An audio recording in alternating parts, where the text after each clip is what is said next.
It is the most massive exercise in virtue signalling, which will essentially do absolutely nothing for the planet, particularly out of a country like Australia, which is just over 1% of the world's emissions. So what we are doing now is engaging in extremely expensive exercise because people see the imperative that we have to do something about climate change. But unfortunately, the problem for Australia is it won't do anything about that. And a large part of the rest of the world is not doing anything about trying to address their emissions at all. So we essentially are retooling our grid around a system which won't function, which will be highly expensive and will deliver us into poverty, essentially. If we stay on this pathway, we will not be able to manufacture anything in Australia because the other things that we're going to need, which manufacturing, as you know, a big part of that is industrial heat. We're not going to get that out of wind or solar either. What we're going to see is and we're seeing it already, is the shuttering of our industry around Australia as this kind of energy is rolled out because it's inadequate for the purpose. We're going from a system that delivered us stable,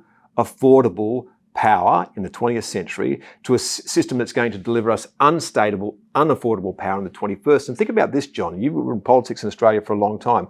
Australia came to a settlement at the beginning of the 20th century, which was this, that we would be a high wage economy, but we were a low energy cost economy. So that equation worked for us. In the 21st century, we cannot be both a high wage and a high energy cost economy because no one is going to pay the bill for our lifestyle.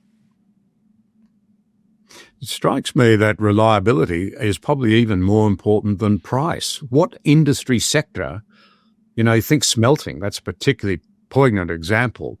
You get an interruption to power if it's not reliable. You can ruin billions of dollars worth of capital equipment very, very quickly. No one's going to do it. But then there are any other number of industry sectors that can't cope with unreliable power.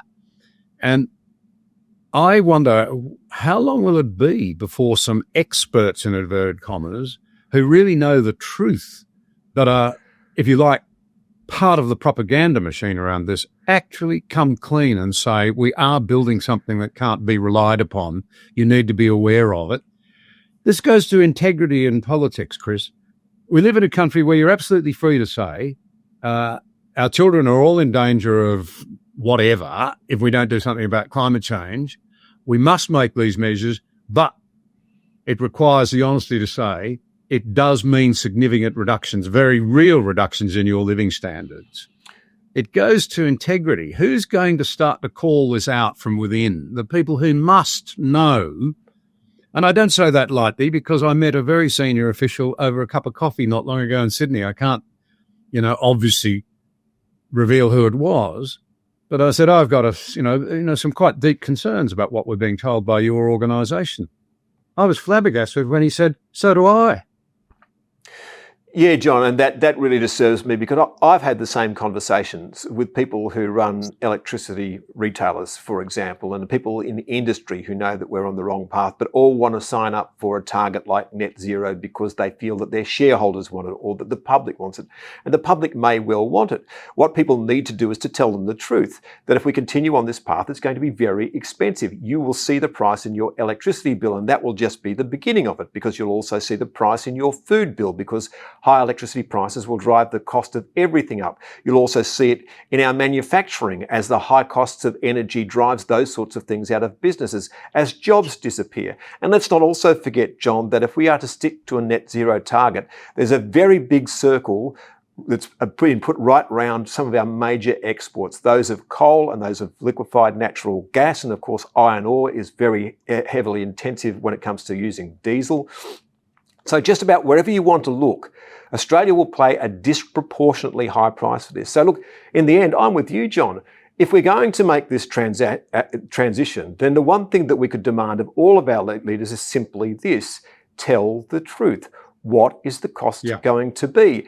But we saw this through the last election with Chris Bowen, our energy minister, where he had promised a $275 reduction in bills by now.